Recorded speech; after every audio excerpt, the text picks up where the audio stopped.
for 2022. I mean, we've seen quite some milestones being reached when it comes to the issues around the electoral reform. And of course, we saw a bill that was then, put forward to the National Assembly again.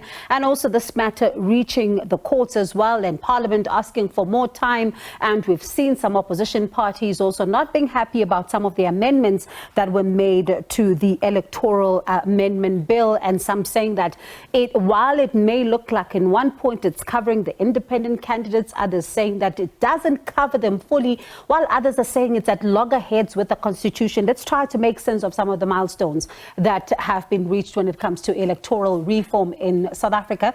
And of course, we're looking at it in the context of 2022. Let's speak to Terry Tselane, Chair of the Institute of Election Management Services in Africa. Thank you so much, Terry Tselane, for your time. It's always a pleasure to have people talk to us during the festive season.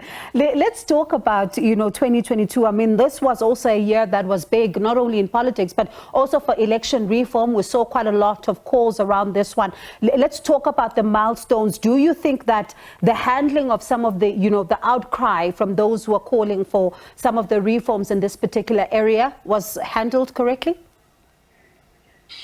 Thank you very much for having me. I must say that if Parliament had actually responded quicker, they would probably have had an opportunity to deal with quite a number of issues that are raised by critiques of the current bill.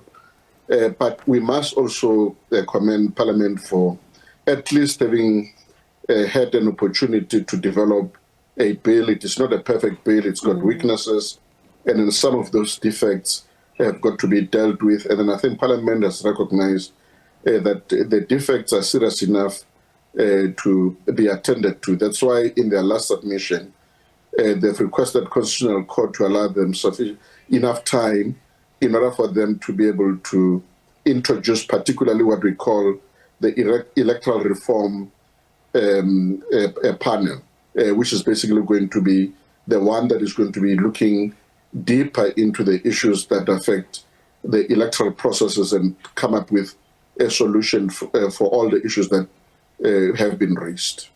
And some were not convinced by the fact that there would be a panel here that looks at, some of the issues, especially, things like constituency-based systems and all of that. And others were saying that for them, it's not an issue that would require a panel that is led by the Home Affairs Minister. Others saying that no, a panel is in fact a good idea because then you will be able to resolve some of the issues as and when they come. Where do you stand on that part?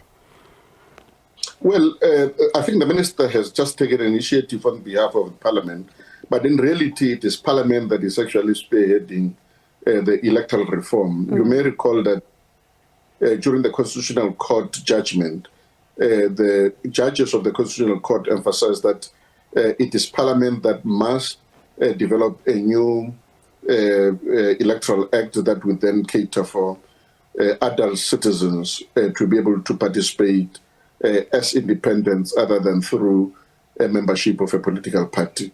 So even though the Minister is the one who's actually been dealing with this, he's been doing this on behalf of Parliament. And of course, there have been others who are saying that, the South African Constitution says that everyone has got the right to stand for an election. But others are saying that when you look at this particular bill, as much as it may then make provision for some independents to then be able to stand, there are issues that Parliament also needs to address here to make sure that there are no loopholes. Absolutely. I'm one of those people who really raised issues about the amendment bill that was before Parliament. You may recall that some of the weaknesses included the fact that there were no clearly defined constituencies. In fact, what Parliament done was that it just took provinces and converted them into regions. And then, no proper analysis was made in terms of the population in each and every area, and also trying to define the parameters within which constituencies would actually be developed. So no delimitation of the boundaries was done, no attempt to create proper boundaries was done by Parliament, and that obviously is one of the weaknesses. I think if Parliament had actually taken into consideration some of the issues that were raised in 2003 through the SABC Commission, they would have actually done probably a much better job than they have done. It is one of the weaknesses and the defects with this current bill. But the second aspect was the fact that what Parliament had done is that they introduced a bill where there was differentiation between independents and political parties. So a person who intended participating in the elections as an independent would require more signatures than a political party would actually require. So that defect has now been rectified in the new amendments, and then hopefully by the time it is passed, that arrangement would still be the same. Do you think that, I mean, we're looking at the fact that Parliament is on recess now, for most of December and part of January as well. Will they be able to meet this new deadline? I don't think they will. I indicated from the beginning that what the Parliament have done is to basically request the extension of what you call the nullification of the electoral amendment, rather the Electoral Act, in order to allow Parliament sufficient time to be able to develop a proper process of ensuring that independents are able to participate in the process. So, Constitutional Court has given Parliament a month, and that month, unfortunately, it is during the most difficult period in the history of our country, which is January. Not much is going to be happening, and I don't think they'll be able to achieve much. The kind of the consultations that they had anticipated would not actually happen. They wanted until the end of February, but Constitutional Court, correctly so, has actually refused to give them until February, because this is beginning to encroach on the IEC's capacity to prepare for the elections.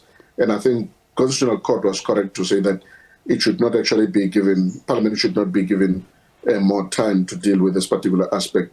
But in any case, there isn't much that they can do, in any case, within a month or two.